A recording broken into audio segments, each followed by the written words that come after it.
for hours. And by the way, there's no checks in my mailbox. So people need to understand that. All right? Who wants to come up next? Anyone that wants to, you have to come up and speak. If you want to, respectful to the 2 minutes, and that's it. Come on. Hi, I'm Lisa Scorpio. We don't even know who they are, Chief, these jump out boys. We saw these guys with coins, we thought it was them. Because we don't even know, who are they? What do they look like? What are their names? They hide in the night with their flashlights. They harass people. They don't show badge numbers. It's not fair. We need to meet with these men. We need to speak to them. They need to know that we're gonna start going to the police department and we're gonna complain. We're gonna go to internal affairs, and when it happens, remember what time it happened, what street it happened on, because the chief knows what area these jump out boys are in. Plate number. Plate number. Well, sometimes they leave so quickly and it's so dark you can't see that. So that's it. Thank you. So once again, this is Scorpio alluded to the fact that, they leave so quickly. To be honest, I've been stopped in the last 12 years by the jump outs, probably about 12 times myself. One time with my mom, at gunpoint one time with my son when he was about 12. So this is not my first time. This is my first time actually saying something about it. So shame on me. I saw a lot of programs, a lot of comments and protests of, well, why did they decide to do it this time? Because I've been trying my hardest to practice what I preach and, turn the other cheek and so on and so forth. But there comes a time and a place where you have to stand up. And today just happened to be that time. So I appreciate you all coming out here with me and standing up, because that's what this is about as well. We want people to come and speak up. The media has not asked anyone else have they been stopped by the jump outs. All the reports that came out, I'm the only one that keeps, even the other two parents, I don't even know if they're here tonight, because I don't see one, I don't know the other ones. I haven't met them. They haven't stepped up. Why would that happen? I'll tell you why. Because they're afraid. They're afraid. All right? I just want to make an orienting statement for everybody that's in the room. We need to figure out what it is that we want to do. What's our objective? Because I'm going to keep it real. We done had these kind of conversations multiple occasions. The same people been in the room. Everybody in this room know each other. And when I say us, I'm talking about the community. What is it that we want to see come out of this? We got a board up here. There should be somebody up here taking notes. We cannot expect the state apparatus to provide freedom for us. This is old. We have to do this for ourselves. We have to build this ourselves. It's really interesting because in many ways, it's almost like this has nothing to actually do with the police. What do we need to do and build? We need to build an environment for which it's not okay for them to just jump out on us. Because they realize that we will do what the sister said. We're going to report that, we're going to keep track of that, and we're not going to tolerate being treated and having our rights violated without the people peacefully and non-violently responding through the appropriate measures that we have determined. Does that mean a community council that has some power? Whatever it is that means, we figure it out. I'm not saying what that is. I'm saying we need to figure it out, and we need to do the work, the organizing work to put that in place. The police not going to put that in place for you. They have what they use. But we have enough leaders in this room right now, we have enough intelligence in this room right now, that we can start to put some things into place that can go into action. We got something up here on the board that needs to get passed. Okay? That's something that's already been in motion. That ain't new. That's been in motion. That needs to get passed. That takes political organizing.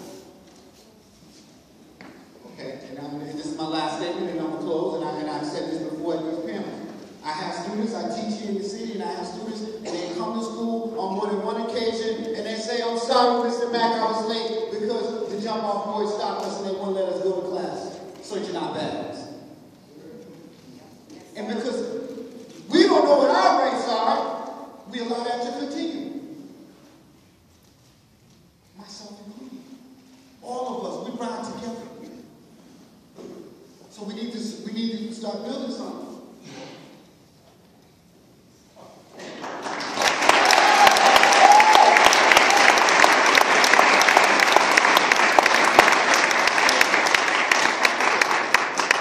Appreciate your words, and we're going to respect everyone's words, and we're not all going to agree, but I definitely, wholeheartedly agree with a lot of things he was saying. But I'm going to just try to take at least one or two things out of what everyone's speaking. Like I said, if it's something new, I'll put it up there. If somebody wants to come out of the audience and put something up that they heard that they believe is effective, you can do that. All right, this is an open meeting. I'm just trying to keep a little bit of order here, and I think everybody, I appreciate you guys being so patient on such a hot and heavy subject, so I appreciate you. Next speaker. Hi, my name is Dimitri. I'm from a group called Community Response.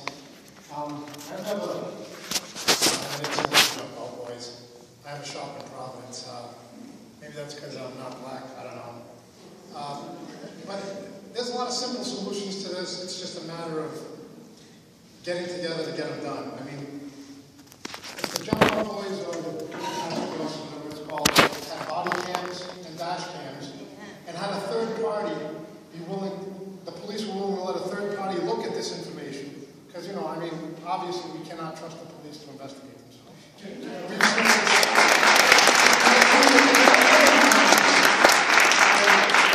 If they'd be willing to do that, then we say, yeah, sure, maybe there is, a gang problem and a gun problem. I'm not saying there isn't. But to be fair, you need reasonable, articulable suspicion before you start harassing people. Probable cause. These things, how do we know it's not happening? If you show us the footage and a third party can look at it and say, this is happening or it's not happening, then, we can all have a solution to this problem. Otherwise, we're just going to keep going round and round. These conversations are going to keep happening. Every time something goes wrong, we're going to be back here again and just going around in circles.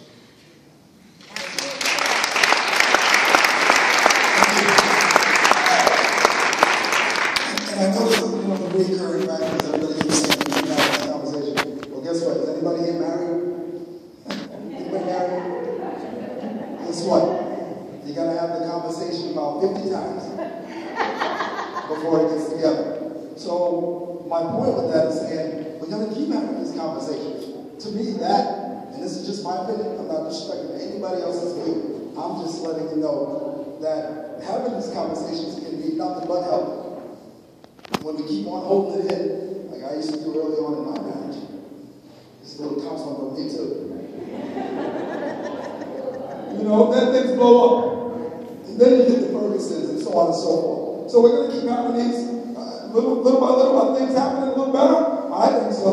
A little better. Can they get even better than that? Of course they can. So with that said, we're going to keep having these conversations. And I'm going to keep having forums. I have one Monday in East Providence. I'm going to go to every city and keep having this and keep working with police until things get the way they need to be.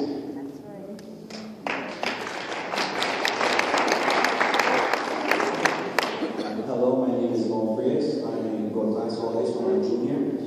I've been keeping up with the news and I've been reading at the different solutions that people have been proposing for trying to resolve the issue of the jump out squads and the police violence. And what I've seen, one of the most effective ways that we can end this is through training. There's officers who are coming out of the academy. They have been out of the academy for years. They have not gotten training for over 20 years. Are you kidding me? They're not being trained.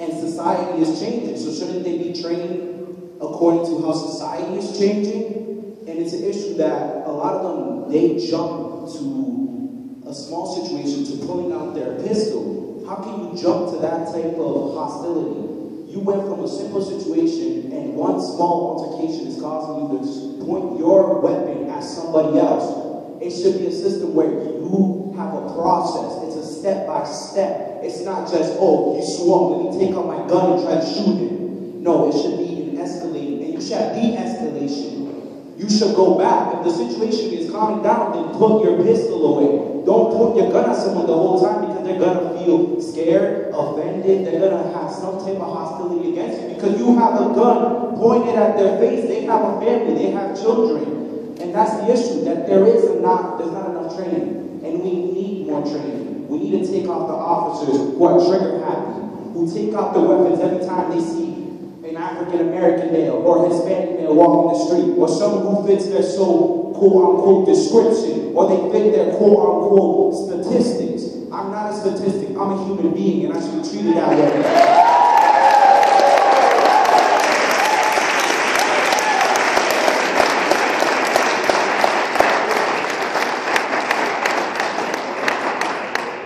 I appreciate the young people coming out. Thanks for coming out, speaking on behalf of the young folks.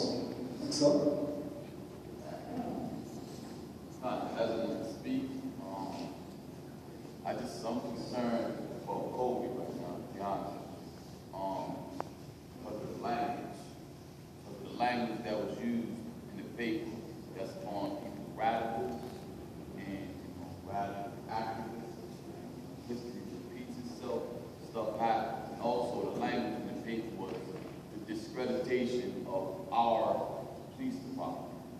I pay a lot of taxes on the east side. I pay probably the highest taxes in the city. And these people that mention this, I'm probably, they probably don't even live here. That's our police department. We pay the taxes to have it. And you're right, we need that police department. We need it. It's needed, especially in the community. But it's not just somebody else's police department. It's our police department. And I think some of these people, maybe there needs to be more local police. Maybe more local police that live in the community.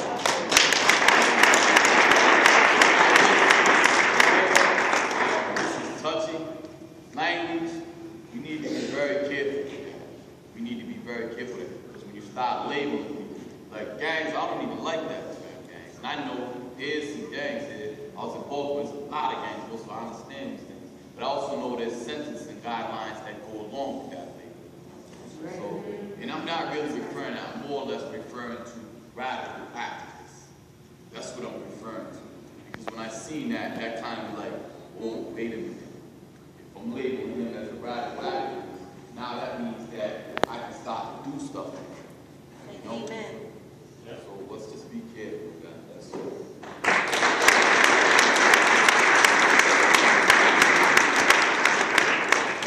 And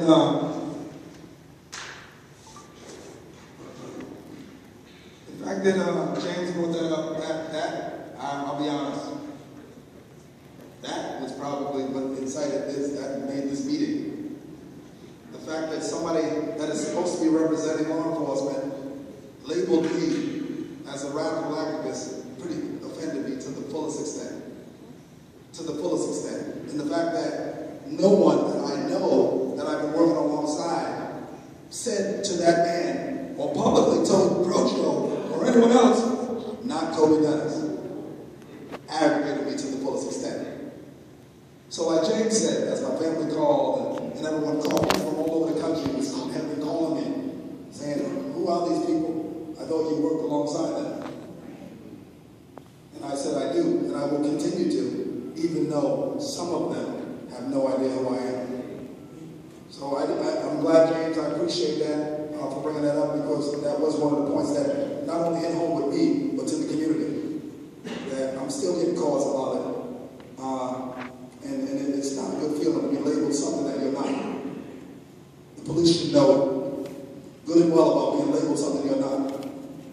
They should know. Good evening. My name is Steve Santos. I represent the Chaparral Alumni Association. And one of the things that I would like to see from not only the police officers, but from the city in general, is a public plan. I would like to know what the process is for the jump ups, jump ins, whoever they are. I want to know what is that process when they're rolling down the street and they see me and Kobe walking down the street. What is the process?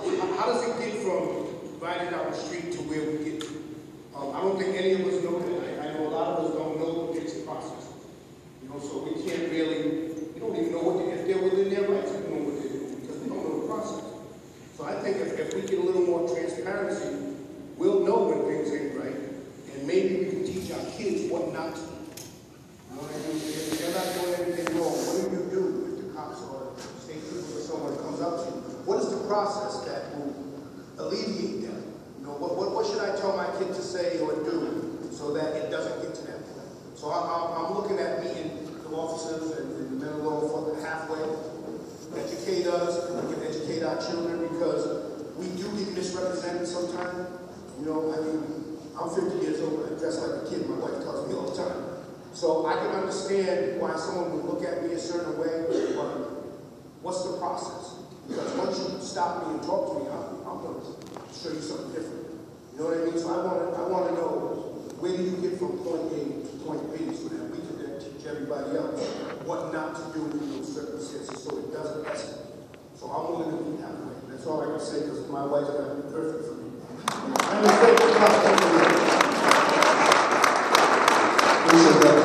It's a phone call, so you guys can jump up anytime and respond or speak. You don't have to necessarily for the community. I know the chief asked me, you know, what would you like me to do? And I said pretty much listen. So I appreciate you guys coming to listen. But if you want to come and speak, and that goes for state police as well. As I said, everyone, law enforcement was invited from all around. So, right. Sorry, let's get the last time. No, back on. You guys are there, I'm sorry. All right, so my name is Fred Ordonez. I'm the Executive Director of DARE, Direct Action Rates and Quality.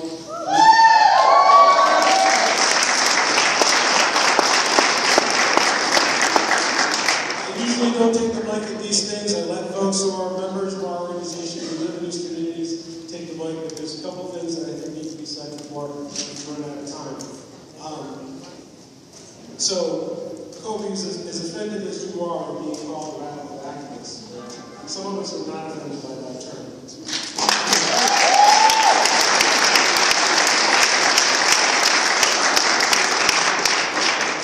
And the reason is because we don't think we get labeled for that because we want police to respect the Constitution.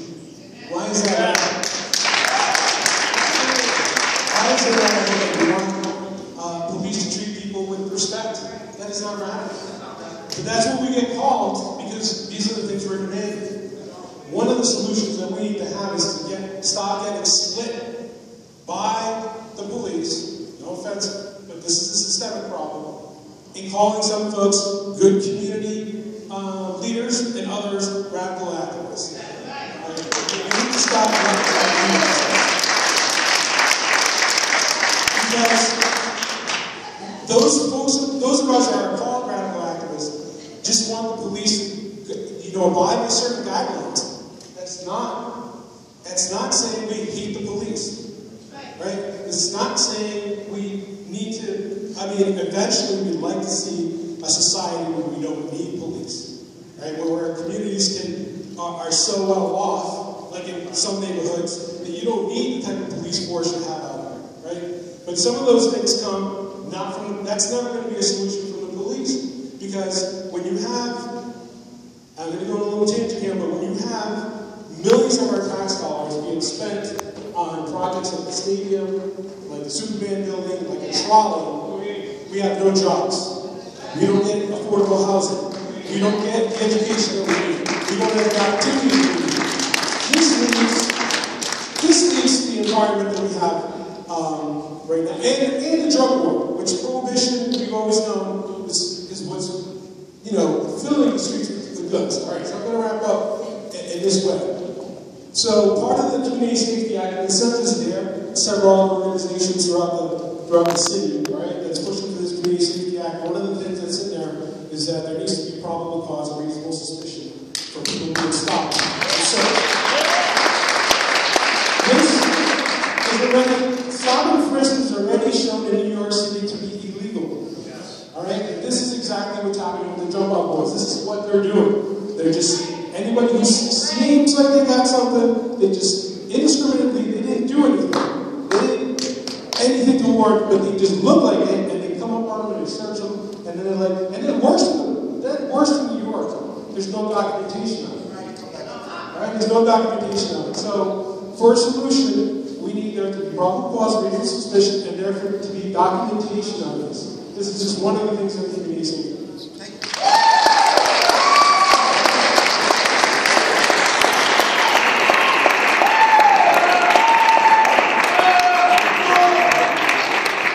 I appreciate his words, and like I said, that's what makes the community work. We're all different. But I don't care if Brett or the whole damn crew is here. I'm not a radical activist, and that's me. That's me. So, and that's fine. I'm just saying what I am. No one's going to tell me what I am. That's what I'm going to say.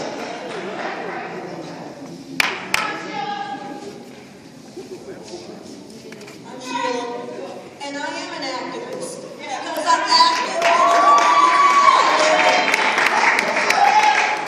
I'm active in the community that I live in because I have to fight for the children that I live with, that I bore, that I love. Not only my children, but children all around the community. And I too understand totally why some of those parents didn't come out tonight, because they're afraid. They're afraid of retaliation for them and for their children. Afraid of retaliation, like I think Lisa said, of people who we don't even know who they are. We don't even know who they are. And sometimes I classify some of those boys as gang members. That's right. They're wearing the same color as they call for our kids. Our kids can't walk down the street with a hoodie on without being jumped up, grabbed up, and pulled down. And that's not fair. And somebody talked about, I think it was you, Keith, who talked about the reclassification of what gang members are.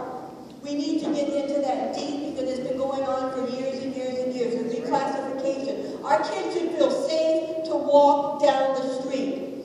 As women, we should feel safe to walk down the street without people jumping out on us. I have been stopped on Cranston Street where I lived at and over near Dare countless times where I'm at on a daily basis that want to know, why are you walking down here? Why are you around here? Whenever there are white chicks around here, something funny must be going on.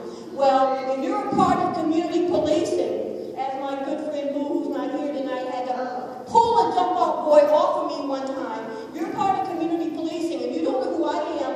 When I've lived in this community over 35 years, I've been active in countless meetings. Raised my kids in public school. You don't know who I am. You're not representing the community that I live in, and that's what I am.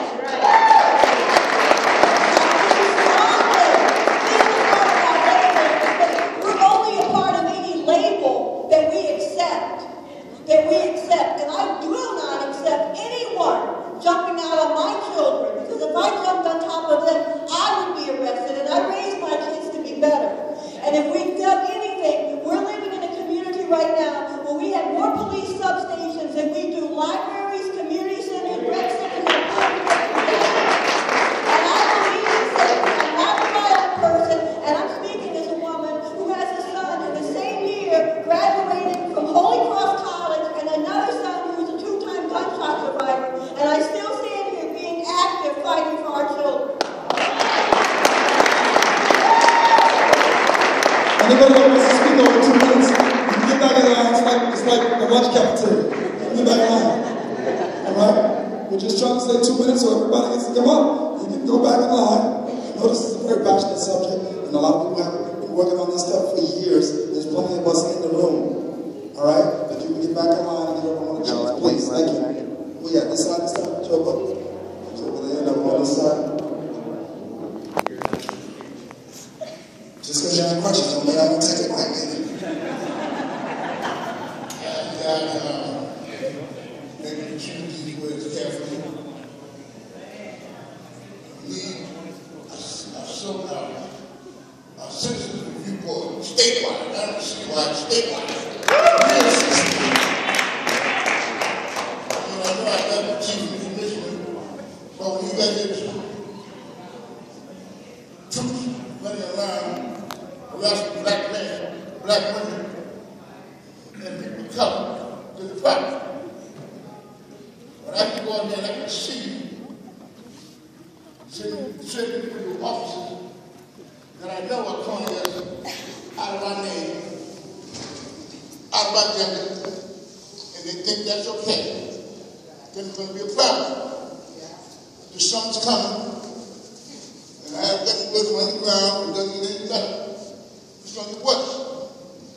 I do not want any policeman shot or killed. I do not want any of my community members shot or killed. So unless we get this thing right, and get this thing right soon, I fear to tell you, it's going to be tough on both sides. You have to give it.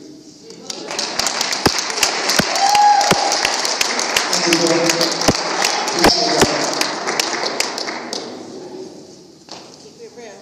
One thing I noticed that there's a lot of cameras here about 10 minutes ago. They're all going because it's too common here right now. It's a meeting.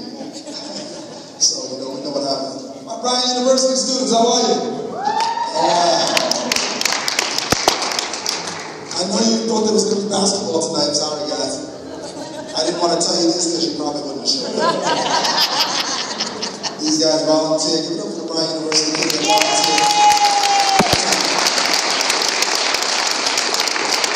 These guys volunteer every Friday and Saturday night. They come off campus and come see, come into the city of Providence and play basketball with the kids, but they also build resumes and do all types of job searches and things with the kids as well. So that's the stuff that's going on in the city that a lot of people don't see, because a lot of you are home at night when we're out here until 11, 12 o'clock weekly.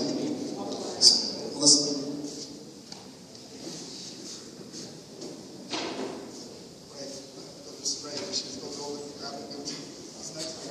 I'm going to be really quick. I just wanted to say, Chief, I listened to what you said when you opened up about community. I run a program here through Unified Solutions. I'm not from the community.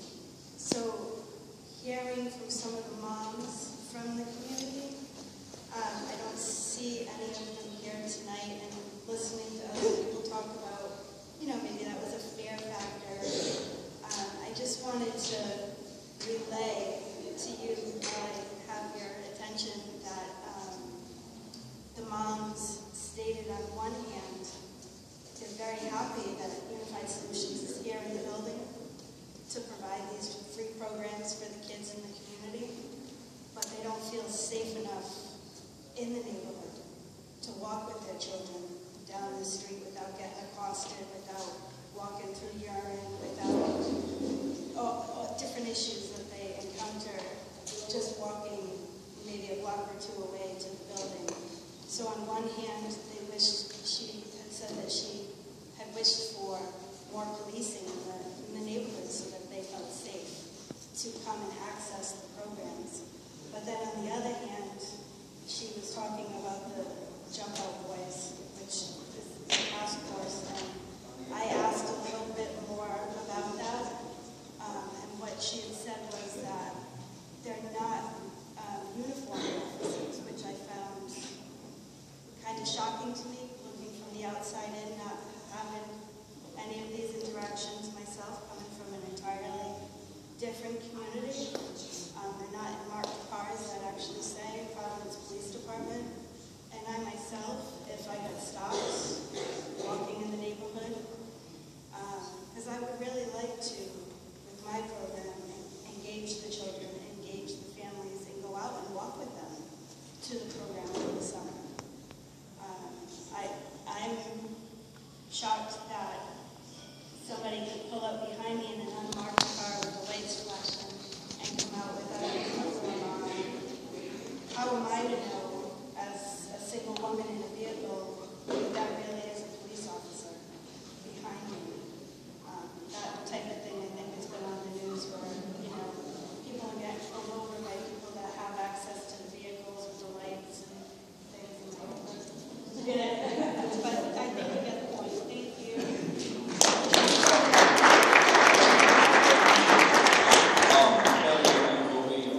It was a nice suit and all of that. I'm hearing stories. I'm learning a lot from people like Kobe and the leaders in the community. So I'm hearing lots of things. I represent a group of about 300 men, and I have both sides of the story. One, I know that the chief came to Gilbert Middle School to speak to my students, and it was an excellent experience. And one of the things I heard from the last forum was, well, we need to get more of our people into the police force. 10 students, 10 boys, just from your visit, chief. 10 of these boys who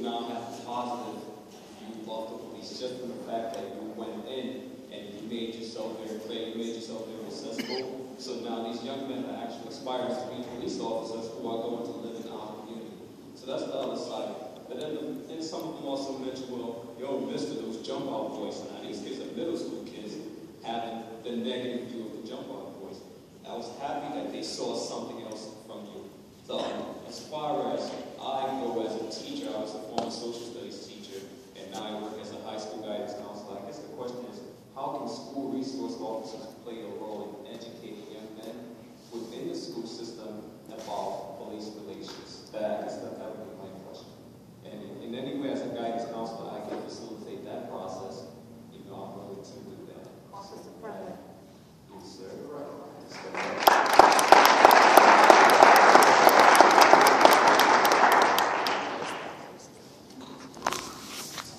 My name is Wayne Woods. I'm an activist with the organization called Deal to Make Action. What I want to say, to go back to what the brother was saying about the training for the police department. One thing I know over the years, and I've seen over the last 20 years or so, 25 years, 25, police have stopped doing job-related stress tests. They used to have stress tests for the police officers as part of their training. I'm going to write that down. But the problem is, every day they have these job-related stress, so they bring these problems to work, and that job-related stress, they act out on their job. So when they come in our community and people of color being targeted, you know, they feel threatened. The first thing they think is about shoot first and ask questions later. Another thing I want to say is, you can't promote violence with violence, because all that's going to promote is more violence.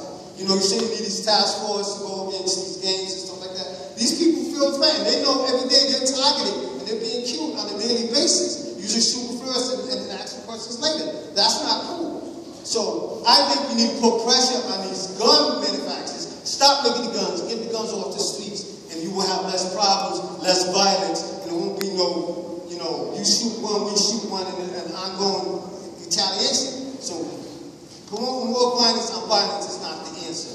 You know, trying to build relationships with the community and with the Community Safety Act is a good way to go and a good way to start. Thank you.